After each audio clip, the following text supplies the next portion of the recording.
අද දෙවියන් වහන්සේගේ වචනය වන්නේ ජීවනය මරණය හා ජීවනයේ මාර්ගය යන මාතෘකාව යටතේ දෙවියන් වහන්සේගේ වචනය බෙදා ගනිමු.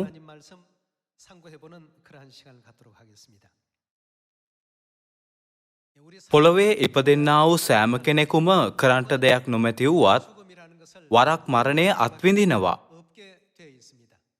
බයිබලය පවසන්නේ අපගේ ජීවිතයේ දවස් අවුරුදු 70ක්ය. ශක්තිය ඇත්නම් අවුරුදු 80ක්ය කියාය. දෙවියන් වහන්සේ එවැනි වූ ජීවිත කාල පරිච්ඡේදයක් සෑදුවා. ඇතැම් මනුෂ්‍යයන් සාමාන්‍ය වයසට පෙර ආතුවම මිය යනවා. නමුත් පොදුවේ මනුෂ්‍යයන් අවුරුදු 70ක් 80ක් ජීවත් වෙනවා. එය දෙවියන් වහන්සේ අපට දුන්නා වූ ජීවිතයයි. ප්‍රශ්නය වන්නේ මේ පොළොවේ ජීවත්ව සිටින විටදී කිසිම කෙනෙක් මේ මරණයේ පියවර ගැන නොසිතීමයි. මේ පොළොවේ බොහෝ මනුෂ්‍යයන් ජීවත් වෙනවා.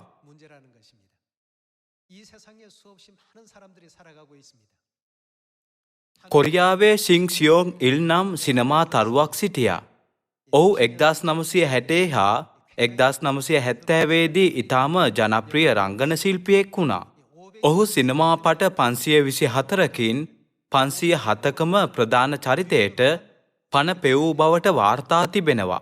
තමන්ගේ ජීවිත කාලය පුරාවට මනුෂ්‍යයෙක්ට මේ තරම් සිනමා පටවලට පෙනී සිටින්න පුළුවන්ද කියා මනුෂ්‍යයන්ට සිතෙන තරමටම ඔහු බොහෝ වැඩ කළා. මම ඔහුගේ මරණය ගැන ප්‍රවෘත්තිය දැක්කා. සෑම කොරියානුවෙක්ම මේ රංගන ශිල්පියා පෙනී සිටින සිනමා පටයක් නරඹා ඇතැයි කියා මම සිතනවා. නමුත් තිරයේ හොඳම රංගන ශිල්පියාත් තමන්ගේ නියම වයස් කාලයට පැමිණි විටදී මෙලොව හැර ගියා. හයිහුන්ඩාහි නිර්මාතෘ ජොයන්ජූ යොන්ග්ද මිය ගියා. සැම්සුන්හි නිර්මාතෘ ලී බියොන් චෝල්ද මිය ගියා. කෙතරම් ප්‍රසිද්ධ වුවත් කෙතරම් මුදල් තිබුණත් ඔවුන්ට නියමිත කාලය මැඩ පවත්වන්න බැහැ. අප මරණය අත්දැකිය යුතුයි. එහෙමනම් දෙවියන් වහන්සේ මේ ගැටලුව බයිබලයේ විස්තර කර ඇත්තේ කොහොමද? තමන් දෙසට ඇදී එන මරණයේ මොහොත ගැන සිතමින් මනුෂ්‍යයන් එදිනෙදා ජීවිතය ගත කරනවද?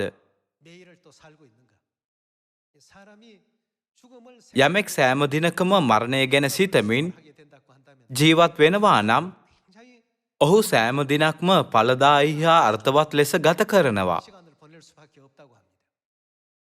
කොහොම නමුත් මනුෂ්‍යයන් මරණය ගැන සිතන්නේ නැහැ.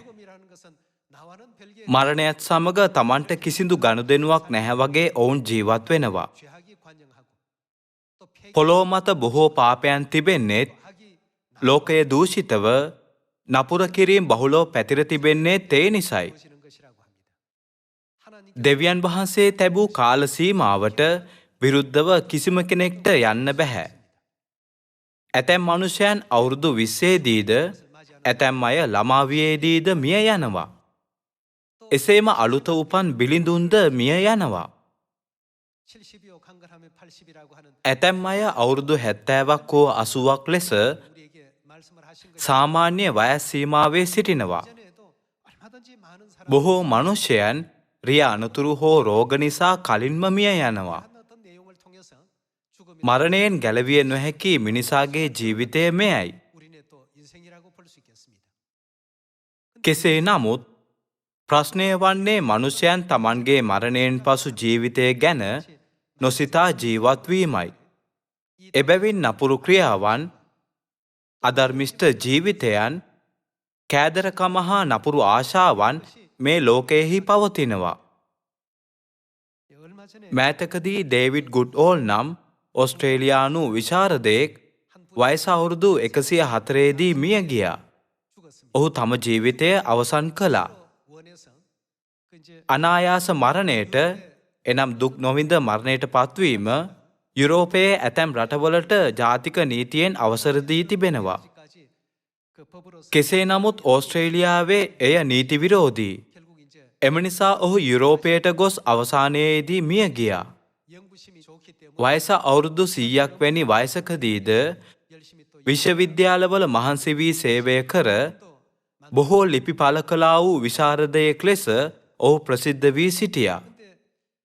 නමුත් වයස අවුරුදු 102දී ඔහු තම සෑම අධ්‍යයන කටයුත්තක්ම අවසන් කළා.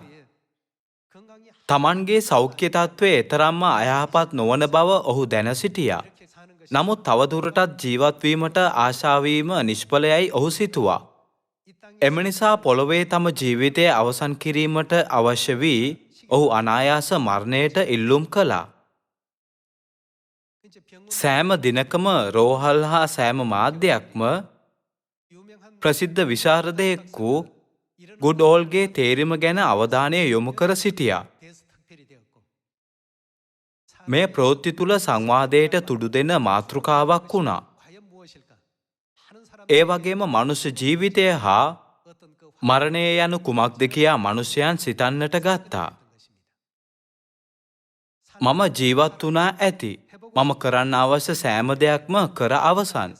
මේ මාගේ ජීවිතය තෘප්තිමත් නොවන ජීවිතයක්.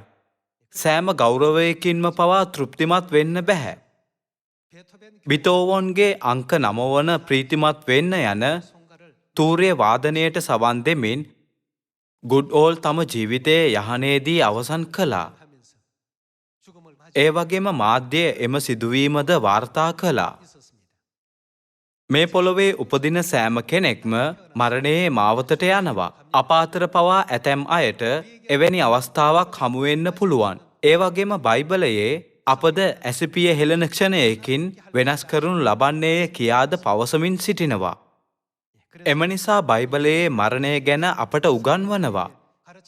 මරණයේ කාරණය ගැන නොසිතා අප නිතිපතා ජීවත් වෙනවා නම් අපට දෙවියන් වහන්සේගේ ඇදහිල්ලේ නිවැරදි මාර්ගයේ ජීවත් වන්නට නොහැකි වෙනවා. ඔබ යම් කෙනෙක්ගේ කතාවක් දෙස බලනවා නම් මෙවැනි කියමනක් තිබෙනවා. මේ ලෝකයේ ඇදහිලිවන්ත ක්‍රිස්තියානුවෙකුගේ ජීවිතය යනු මතුවෙන ජීවිතය වෙනුවෙන් සූදානම් වීමයි. හේබ්‍රෙව් 9 බලා දෙවියන් වහන්සේගේ කැමැත්ත සිහි කිරීමට කාලය ගනිමු. හේබ්‍රෙව් 9:27 බලමු. එහි පවසන්නේ තවද එක්වරක් මරණයත් ඉන්පසු විනිශ්චයත් මනුෂ්‍යයන්ට නියමව තිබෙන්නාක් මෙන්ම කියාය. මනුෂ්‍යයා මරණයට ඉරණම් වී ඇතැයි එහි පවසනවා. දෙවියන් වහන්සේ මනුෂ්‍යයා මවන විටදී උන්වහන්සේ මනුෂ්‍යයන්ට ජීවිතය දුන්නා. නමුත් එකම වෙලාවේදී උන්වහන්සේ මනුෂ්‍යයාව මරණය අත්දකින්නට සැලැස්සුවා. අද මේ පොළොවේ මම ගත කරන අවසන් කාලයයි යන සිතවිල්ල සමග අප මේ පොළොවේ සිටින විට මා කළ යුතු වටිනාම දේ කුමක්ද? මට වටින්නේ කවුරුන්ද කියා අප සිටිය යුතුයි.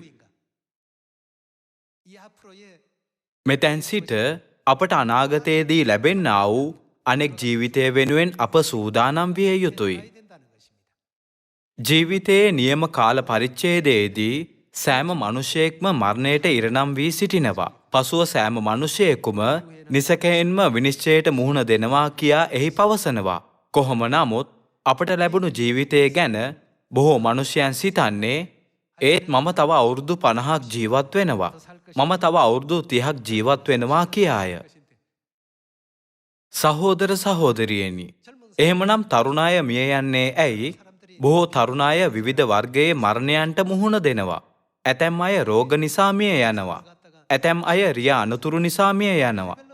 ඇතැම් අය කඳු නගින අතරේදී තම පය ලිස්සා වැටීමෙන් මිය යනවා.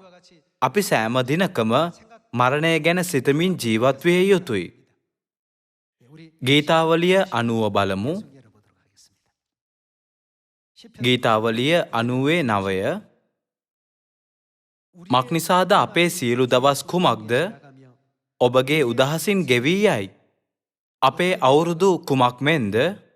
කතාවක් මෙන් කෙලවර කරමුව. මට 60 වෙනි අවුරුද්ද ලැබුවේ කවද්ද? මට 70 ලැබුවේ කවද්ද? මට අසුව ලැබුවේ කවද්ද? දින කිහිපයකට පෙර අප තරුණව සිටියා.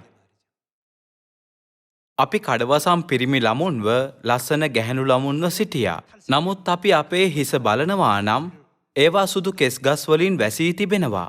අපේ ඇස්වල පෙනීම හා ශක්තියද අඩු වෙනවා. අපගේ මුළු ජීවිත කාලයම මෙලෙස ක්ෂණයකින් ගෙවී යනවා කියා බයිබලයේ පවසනවා. මක්නිසාද අපේ සියලු දවස් ඔබගේ උදහසින් ගෙවී යයි. අපේ අවුරුදු කතාවක් මෙන් කෙලවර කරමුව. 10 වෙනි පදය. අපේ ජීවිතයේ දවස් අවුරුදු 70ක්ය. ශක්තිය ඇතනම් අවුරුදු 80ක්ය. එසේ වුවත් කුමක්ද? ඒවායේ යහපත් භාගය පවා වෙහෙස හා දුකමය. මක්නිසාද එය වහාම ගත වෙයි. අපිද ඉගිලී යමුව. සියල්ලෙනි, අපගේ ජීවිතය මෙයයි. මේ ජීවිතය තුලදී කරන්ට දෙයක් නොමැති වුවත් මරණය යන කාරණය ගැන සිතන්න. අද අවසාන දවස නම් අපට මේ පොළොවේ ගමන් කරන විටදී කිසිම කනගාටුවක් නැතිව ජීවත්වීම සඳහා අප කෙසේ ජීවත් විය යුතුද? ඉතා අර්ථවත් ජීවිතයක් වන්නේ මොන වගේ ජීවිතයක්ද? අප මේ ගැන අනිවාර්යයෙන්ම සිටිය යුතුයි. යෙසායා 46 බලමු.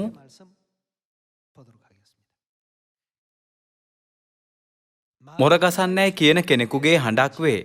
මම කුමක් කියා මොරගසන්දැයි කෙනෙක් ඇසීය. මාංශමය වූ සියල්ලෝ තෘණය. ඔවුන්ගේ සියලු අලංකාරය කෙතේ මලක් මෙන්ය. ස්වාමින් වහන්සේගේ හුස්ම ඒවාට ගසන බැවින් තනකොළ වියලෙයි. මල පරවෙයි. සැබවින් සෙනග තෘණය. තනකොළ වියලෙයි. මල පරවෙයි. නමුත් අපේ දෙවියන් වහන්සේගේ වචනය සදාකාලයටම පවතින්නේය කියාය. යෙසායා 6දී යෙසායා අනාගත වක්තෘ පවසන්නේ මාංශමය වූ සියල්ලෝ තෘණය. ඔවුන්ගේ තෘණ පරවී මල් හැලෙනවා කියා ඔහු ප්‍රකාශ කළා. අලංකාර හා ආකර්ශනීය මල් ඉතා කෙටි කාලයකින් පරවී අවලක්ෂණ වී යනවා.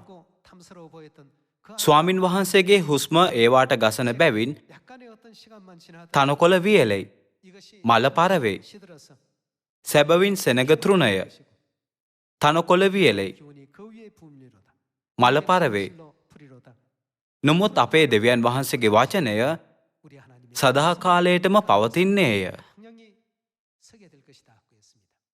සහෝදර සහෝදරියනි, අප මේ පොළොවේ ජීවත් වන්නේ අවුරුදු 70ක් හෝ 80ක් පමණයි. එහෙමනම් අප මේ පොළොවේ ජීවත් විය යුත්තේ ඇයි? ජීවත් විය යුත්තේ කොහොමද?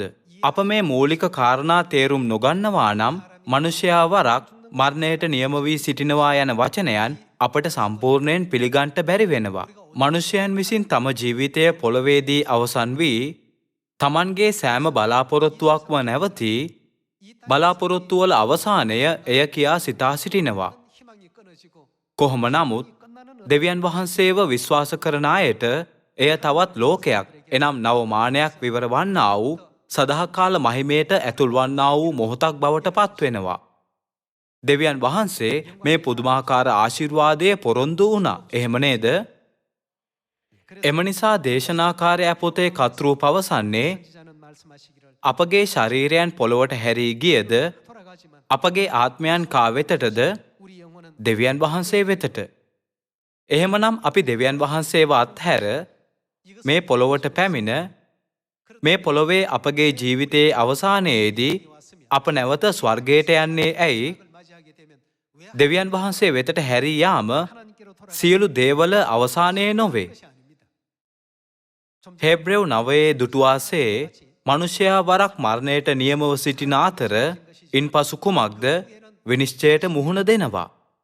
ස්වර්ගයෙන් වැටුණා වූ මේ පොළොවට නෙරපා දැමූ දේවදූතයන් ලෙස අප සෑම කෙනෙක්ම පසුතැවිල්ලේ හෝ සල්ලාල ජීවිතයක් ගත කළාද යන්න මත මේ පොළොවේදී ගත කළා වූ ජීවිතයට අනුව විනිශ්චය ලබනවා.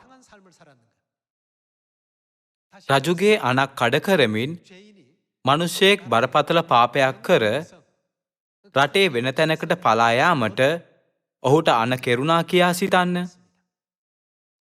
කොහොම නමුත් එහිදී ඔහු සෑම දිනකම කමින් බොමින් නටමින් විනෝද වෙමින් සිටියා කියා සිතමු. පිටුවහල් කළා වූ මිනිසෙක් එලෙස ප්‍රීතියෙන් පිනා යන බව දුටුවහම රජුට කෙසේ දැනෙයිද? රජු විසින් ඔහුට තමන් ගැන සිතමින් තම පාපයන්ට පසුතැවිලි වීමට අවස්ථාවක් දුන්නත් ඔහු එවැනි වූ නාස්තිකාර ලෙස ජීවිතයක් ගත කළා.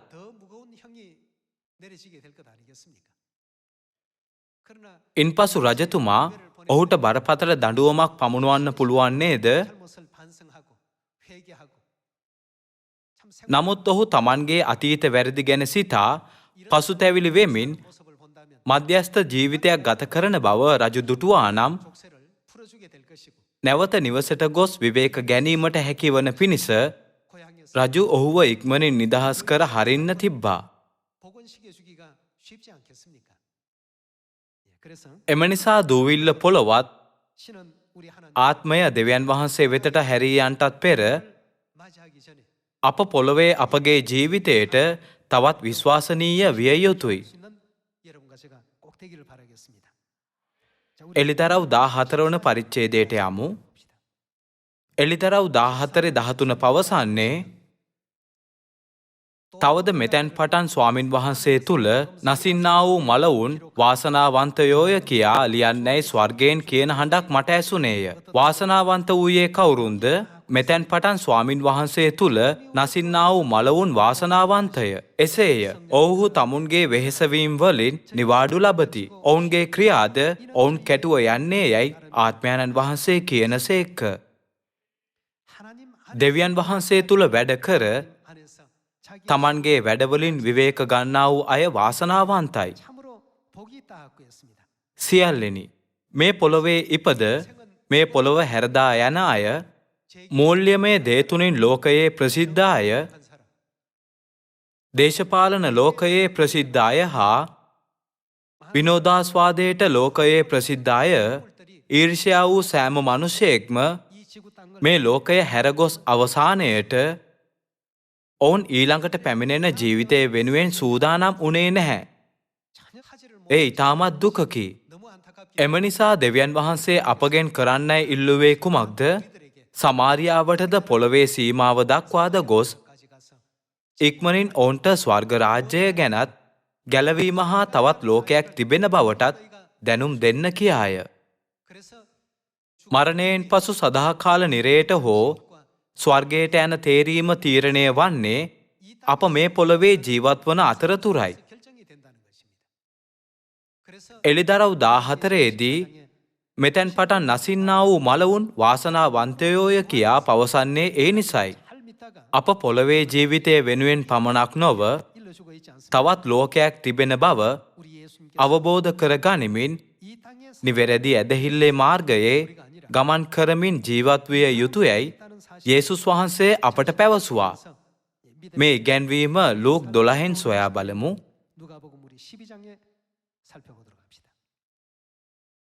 ලූක් 12:13 සමූහයාගෙන් එක්කෙනෙක් කතා කොට ආචාර්යින් වහන්ස මා සමග උරුමය බෙදාගන්ට මාගේ සහෝදරයාට කිව මැනවයි උන්වහන්සේට කීවේය. නමුත් උන්වහන්සේ කතා කොට මනුෂ්‍ය නුඹලා කෙරෙහි විනිශ්චයකාරයෙකු නොහොත් බෙදන්නෙකු කොට මා පත් කළේ කවුදැයි ඔහුට කීසේක. තවද උන්වහන්සේ කතා කොට සියලු ආකාර ලෝභකමෙන් ප්‍රවේශම් වෙන්ට බලාගන්න.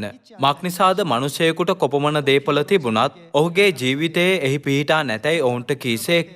උන්වහන්සේ ඔවුන්ට උපමාවක් කියනසේක්. එක් වස්තුකාරයෙකුගේ බිමෙහි බොහෝ භෝග හටගත්තේය. එවිට ඔහු තමාගේ සිත තුළ කල්පනා කරනුයේ කුමක් කරම්ද? මාගේ භෝග රැස් කර තබන්ට ඉඩ නැත.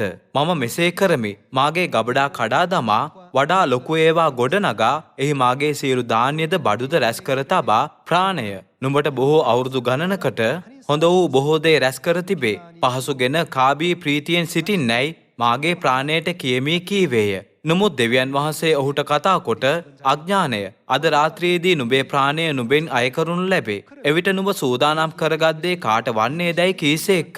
දෙවියන් වහන්සේ කෙරෙහි පෝසත් නොවේ තමාටම වස්තු රැස් කරගන්න අය ඒ ආකාරයයි කීසේක. මෙහි පෙන්වා දෙන අඥාන ධනවතාද සමානයි. තමන්ගේ ජීවිතය සදාකාලයටම පවතී කියා ඔහු සිතුවා.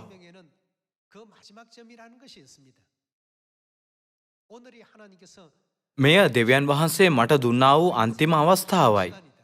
මෙය මට පොළොවේදී පසුතැවිලි වන්නට, දෙවියන් වහන්සේ වෙනුවෙන් වැඩ කරන්නට, සුභාරංචිය උදෙසා වැඩ කරන්නට හැකි අන්තිම අවස්ථාව කියා ඔහු සිතන්නට ඇති.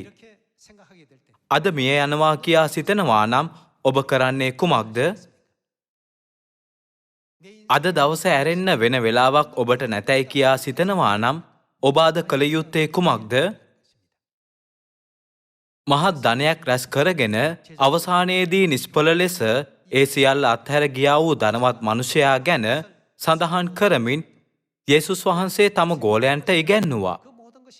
මහාචාර්ය ගුඩ්ඕල් වැනි ශ්‍රේෂ්ඨ විද්වතෙක් අද සිටියත් ඔහුගේ ජීවිතය අදින් අවසන් වනවා නම් ඔහුගේ දැනුමෙන් ඇති ප්‍රයෝජනය කුමක්ද? කොහොම නමුත් මේ පොළොවේදී අපට අපගේ පියාණන් හා මෑණියන්ව හමු වී තිබෙනවා. ඒ වගේම උන්වහන්සේලා අපව ස්වර්ගයට පමුණුවමින් සිටිනවා. උන්වහන්සේලාගේ ගැලවීම උදෙසා ඇති අපගේ සහභාගීත්වය වඩා අර්ථවත් හා අප මේ පොළොවේ කළා වූ හොඳම කාර්යය වෙනවා. යෙසායා 25:6ට යමු. සේනාවල ස්වාමින් වහන්සේද මේ කන්දේදී සියලු ජනයන්ට සාර වූ දෙයින් මංගල්‍යයක් එනම් රසවත් මුද්‍රික පානයෙන්ද ප්‍රණීත ආහාරයෙන්ද පෙරූ රසවත් මුද්‍රික පානයෙන්ද මංගල්‍යයක් සාධනසේක්ක. උන්වහන්සේ මේ කන්දේදී සියලු ජනයන් කෙරෙහි වසා තිබෙන වැස්මත් සියලු ජාතීන් කෙරෙහි අතුරා තිබෙන තිරයත් නැතිකර දමනසේක්ක. උන්වහන්සේ විනාශ කරන්නේ කුමක්ද? සදාකාල මරණයේ භයානක පරිසරය උන්වහන්සේ විනාශ කරනවා. උන්වහන්සේ මරණය සදාකාලයටම ගිල දැමූසේක්ක. ස්වාමී වූ දෙවියන් වහන්සේ සියලු මුහුණු වලින් කඳුළු පිස දමනසේක්ක. තමන් සෙනගගේ නින්දාවද මුළු පොළොවෙන් පහ කරනසේක්ක. මක්නිසාද ස්වාමින් වහන්සේ ඒක කීසේක්ක. ඒ දවසෙහි මෙසේ කියනු ලබන්නේය, බලව මේ අපේ දෙවියන් වහන්සේය. අපි උන්වහන්සේ ගැන බලා සිටියෙමුව. උන්වහන්සේ අප කුමක්ද ගලවනසේක්ක. මේ තැනැන් වහන්සේ ස්වාමින් වහන්සේය. අපි උන්වහන්සේගේ ගැලවීම ගැන ප්‍රීති සන්තෝෂ වන්නෙමුව. මේ ලෝකයේ බොහෝ මනුෂ්‍යයන් ජීවත් වෙනවා. ව්‍යාපාර, අධ්‍යාපනය හා දේශපාලනය තුළ ඉතා ප්‍රසිද්ධ මනුෂ්‍යයන් බොහෝමයක් සිටිනවා. කොහොම නමුත් දෙවියන් වහන්සේ ඔවුන්ට වඩා අපට ආශිර්වාද කළා. ඔවුන්ගේ අවසන් මරණයේ මොහොත පැමිණි විටදී මරණයෙන් පසු ඔවුන්ව ගලවා ගන්නේ කවුරුන්ද? ඔවුන්ව දෑතින් අල්ලා ස්වර්ගයට පමුණුවන්නේ කවුරුන්ද? මෙලෙස තමන් පොළොවේ ජීවත් විය යුත්තේ ඇයිද යන කාරණය දන්නා වූ මනුෂ්‍යයන් නැවත දෙවියන් වහන්සේගේ තුරුලට පැමිණෙනවා. මේ පොළොවේ ජීවිතයේ අවසාන මොහොත සෑම කෙනෙකුටම අනිවාර්යෙන්ම පැමිණෙනවා. කිසිම කෙනෙක් එම වෙලාව නරකයි කියා විස්තර කරන්න හොඳ නැහැ. එය සෑම කෙනෙක්ම අත්විඳිය යුතු ක්‍රියාවලියක් නේද? දොරටුව අසලදී ඇතැම් අයව සදාකාල ගින්නටත් ඇතැම් අයව සදාකාල ස්වර්ගයටත් පමුණුවනවා. එම නිසා වාසනාවන්ත කවුද? මෙතැන් සිට ක්‍රිස්තුස් වහන්සේ තුළ මිය ගියා වූ අය වාසනාවන්තයෝය. මෙතැන් පටන් ස්වාමින් වහන්සේ තුළ නසින්නා වූ මළවුන් වාසනාවන්තයෝය කියා කියන්නට තරම් අනාගත වක්තෘ එළිදරව්ව දැකීමෙන් සතුටු වුණා. සියල්ලෙනි, ගැලවීම පිරිනැමූ දෙවියන් වහන්සේව අපට මුණ ගැහුණා. එය විශාල ප්‍රීතියක් නේද? සැබවින් ආසිරි ලත්‍ය යන ගීතිකාව අප නිතරම ගායනා කළත් ඇතිවෙන්නේ නැහැ. අපගේ ජීවිතය කොයි වගේද කියා දෙවියන් වහන්සේ අන් කවර දෙයකටත් වඩා දන්නවා. එම නිසා සතුටු වෙන්න බැරි වුවත් උන්වහන්සේ නැවත වරක් මේ පොළොවට පැමිණියා. ඒ අපගේ ගැලවීම උදෙසාම පමණයි. හෙබ්‍රෙව් 9:27 නැවත වරක් බලමු. තවද එකවරක් මරණයත් ඉන්පසු විනිශ්චයත් මනුෂ්‍යයන්ට නියමව තිබෙන්නාක් මෙන්ම බොහෝ දෙනෙකුගේ පව් උසුලන පිණිස එකවරක් පූජා වූ ක්‍රිස්තුස් වහන්සේත් උන්වහන්සේගේ ඊම බලා සිටින්නන්ට ගැලවීම පිණිස පාපේ නැතුව දෙවෙනි වර ප්‍රකාශ වනසේක. දෙවියන් වහන්සේව නොදැන මරණය වෙතට දිව යන්නා වූ නිරර්ථක හා නිෂ්ඵල දේවල් කෙරෙහි බැඳී සිටින්නා වූ අසරණ සෙනගව ගලවාගෙන ඔවුන්ට සදාකාල ස්වර්ගය පවතින බව ඉගැන්වීම සඳහා උන්වහන්සේ දෙවෙනි වරටත් පැමිණෙන බවට බයිබලයේ පවසනවා. කිසිම කෙනෙක් මරණයෙන් පසු ජීවිතය ගැන නොදන්න නිසා කිසිම කෙනෙක් ඒ ජීවිතය මොන වගේද කියා නොදැන සිටිනවා. කොහොම නමුත් දෙවියන් වහන්සේ මරණයෙන් පසු තත්වය දන්නවා. එම නිසා උන්වහන්සේගේ දෑතින් අපව මඟ පෙන්වමින් අපව ගලවා ගන්නවා. අපව සදාකාල නිරයට ඇතුල්වීමෙන් වළක්වන පිණිස උන්වහන්සේ දෙවෙනි වරට පැමිණෙනවා කියා බයිබලය පවසනවා. ජීවිතයේ මරණය හා පසුව පැමිණෙන සදාකාල ජීවනය ගැන සිතමින් ස්වර්ගීය පියාණන් හා මෑණියන්ව අපට කොයිතරම් වටිනවාද කියාත් උන්වහන්සේලාගේ ඉගැන්වීම් අනුගමනය කරන්න තරම් අප කෙතරම් වාසනාවන්තද කියාත් අප තේරුම් ගත යුතුයි. සබත් දවස නිසා අපි සෙනසුරාදා සභාවට පැමිණ අනිවාර්ය යාඥාවන් හා ප්‍රශංසාවන් පුද කර හිස් සිතකින් දේශනාවන් අසනවා නම් අපට මෙම දේවමෙහෙය අවශ්‍යයිද කියාත් අප දේවමෙහෙය තුලින් දෙවියන් වහන්සේට ස්තුති කළ යුත්තේ ඇයිද කියාත් මේ ජීවිතය අපිට ආශිර්වාදමත් ජීවිතයක් වන්නේ ඇයිද කියාත් අප ඊට ඕනෑකමින් සිටිය යුතුයි. එළිදරව් 22:17 යමු. ආත්මයන්න් වහන්සේද මනමාලිද එන්නයි කියති. අසන්නාද එන්නයි කියාවා. පිපාසා ඇත්තාද ඒවා කැමති කෙනෙක් ජීවන වතුර නොමිලයේ ගනීවා. අප වෙතට පැමිණ අපගේ දෑතින් අල්ලාගෙන අවසාන මොහොතේදී අපව ගලවා ගන්නට පැමිණියේ කවුරුන්ද? ආත්මයන්න් වහන්සේ හා මනමාලිය පැමිණ අපගේ ජීවිතයේ අවසානයේදී සදාකාලික විනිශ්චය තිබෙන බවටත් අප සෑම කෙනෙක්ම සදාකාල ස්වර්ගයට හෝ නිරයට යාමට විනිශ්චය ලබන බවටත් අපට දැනුම් දුන්නා. කොහොම නමුත් බොහෝ මනුෂ්‍යයන් ස්වර්ගයේ පැවැත්ම ගැන දන්නේවත් එහි පැවැත්ම විශ්වාස කරන්නේවත් නැහැ. ස්වර්ගීය පියාණන් හා මෑණියන් පැමිණ ඔබ සියලු දෙනාම මා වෙතට පැමිණෙන්න මා නුඹට සියල්ල උගන්වන්නෙමි කියා පැවසූ බව අප මතක තබා ගත යුතුයි. අද අප ජීවිතයත් මරණයත් ගැන නැවත සිතමු. සියොන්හි සෑම දරුවෙක්ම පියාණන් හා මෑණියන්ගේ හඬට ඇහුම්කන් දෙමින් මරණයෙන් ඔබට ඇති සදාකාල ජීවනය වෙතට දිව යාවි කියා මා බලාපොරොත්තු වෙනවා. එහෙමනම් ස්වර්ගයට යන්න පුළුවන් වෙන්නේ මොන වගේ මනුෂ්‍යයන්ටද? මම ඔවුන්ගේ ලක්ෂණ ගැන සාරාංශ කර දෙන්නම්. සදාකාල මරණයට යන්නේ කවුරුන්ද? 2 තෙසලෝනික 1:8 බලමු. දෙවියන් වහන්සේව නාඳුනන අය මේ වර්ගයට අයත් වන බව එහි පවසනවා. 2 පේතෘස් 2:17 බලනවා නම් ඔවුන් නම් වරක් සත්‍ය පිළිගෙන පසුව පාවා දුන් අයයි. එළිදරව් 19:20 බලනවා නම් බොරු අනාගත වක්තෘවරුන් මේ වගේ මනුෂ්‍යයන්ට අයත් කියාය. මුර්ගයාව නමස්කාර කරන අය හා බොරු ධර්මයන්ගෙන් මුලා වී ඔවුන්ව නමස්කාර කරන අය සදාකාලයටම මිය යන බව එළිදරව් 14:11 පෙන්වා දෙනවා. එළිදරව් 20:15ට අනුව ඔවුන්ගේ නාමයන් ජීවන පොතේ ලියවී ඇති බවට සම්භවන්නේ නැහැ. අපි ගැන කොහොමද? අප යා යුත්තේ කොහෙටද? අප ආත්මයන්න් වහන්සේගේත් මනමාලියගේත් හඬට ඇහුම්කන් දී උන්වහන්සේලා යන කොහේ නමුත් උන්වහන්සේලා අනුව යා යුතුයි. තවත් දෙයක් නැහැ. එළිදරව් 22:15 පවසන්නේ දුෂ්ටකම් කරන්නන්ට කිසිදාක ස්වර්ග රාජ්‍යයට ඇතුල් විය නොහැකි කියාය. ශුද්ධ වූ පියාණන්ගේත් මෑණියන්ගේත් ඉගැන්වීම් අනුගමනය කරමින් තමන් දෙසම බලා ස්වර්ගයට සුදුසු ජීවිතයක් ගත කිරීමට උත්සාහ කර ස්වර්ග රාජ්‍යයට බලාත්කාරයෙන් යමින් අප සියලු දෙනාම සෑම දිනකම අපවම සෝදිසි කර ගත යුතුයි කියා මම විශ්වාස කරනවා. බොහෝ මනුෂ්‍යයන් සිතන්නේ තමන් මේ පොළොවේ සදාකාලයටම ජීවත් වෙනවා කියාය. තවද ඔවුන් බොහෝ ගැටලු ඇති කර ගන්නවා. කොහොම නමුත් පොළොවේ ජීවිතය සදාකාලිකවම පවතින්න බැහැ. කිසිම කෙනෙක්ට සදාකල් ජීවත් වෙන්න බැහැ. අතීතයේ සිටි සෑම ප්‍රසිද්ධ පුද්ගලයෙක්ම එනම් මුළු ලෝකයම තිගැස්සූ අය මේ පොළොවේ සදාකාලිකවම ජීවත් වුණේ නැහැ. ඔවුන් හැම කෙනෙක්ම මේ ලෝකය හැර ගියා.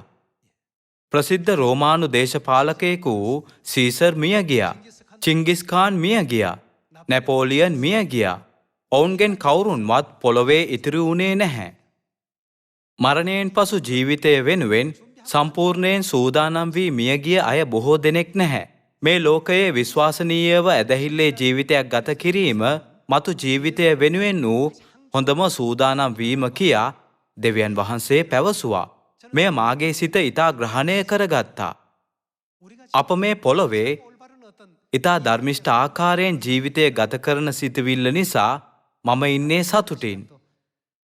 මේ පොළොවේ අපගේ ඉතිරි කාලය අප අවංකව අපගේ පවුලට, අසල් වැසියන්ට, හඳුනන අයට හා අප අවට සිටින සෑම කෙනෙකුටම පැමිණෙන්නා වූ ස්වර්ග රාජ්‍යය ගැන අවංකව විස්තර කර දෙමු. අපෝස්තල යොහන්ට දෙවර්ගයක දැනුමක් තිබුණා. එළිදරව් 20, එළිදරව් 21 හා 22 අතර පැහැදිලි වෙනසක් තිබෙනවා. එළිදරව් 20හි පවසන්නේ ඔවුන් සදාකාලයෙන් සදාකාලයටම වද විඳිනු ලබන්නේය කියාය. කොහොම නමුත් එළිදරව් 21 පවසන්නේ මරණය, දුක, කඳුල හෝ වේදනාව නැති බවයි. එනම් මේ සියල්ලම නැති වී යනවා කියාය. ඒ වගේම 21 පවසන්නේ ස්වර්ගයේ දොරටු විවර වී ඇත. ජාතීන්ගේ සුවවීම පිණිස ජීවන වතුර දෙවියන් වහන්සේගේ සිංහාසනයෙන් ගලන බවයි. ගඟ ළඟ දෙපැත්තේ තිබෙන්නා වූ ජීවන වෘක්ෂයේ සෑම මසකම 12 ආකාරයක ඵල දරනවා කියාත් පවසනවා. මරණය තවත් නොවන්නේය කියා පවසනවා. අප යා යුත්තේ ස්වර්ගයටද නිරයටද?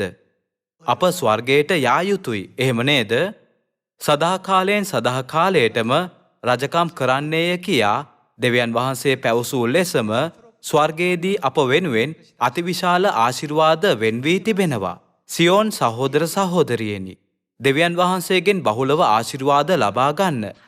මේ සබත් දවසේදී ඔබ ආබෙල්ගේ යාගයමෙන් දෙවියන් වහන්සේව සතුටු කරන්නා වූ යාගයන් පුද කර මේ කරුණාවන්ත ඉගැන්වීම් ලබා දීම වෙනුවෙන් ස්වර්ගීය පියාණන්ටත් මෑණියන්ටත් ස්තුතිය හා ප්‍රශංසාව පුද කරાવી කියා මම බලාපොරොත්තු වෙනවා. අද දේශනාව මම අවසන් කරන්න කැමතියි. ඔබට බොහොම ස්තුතියි.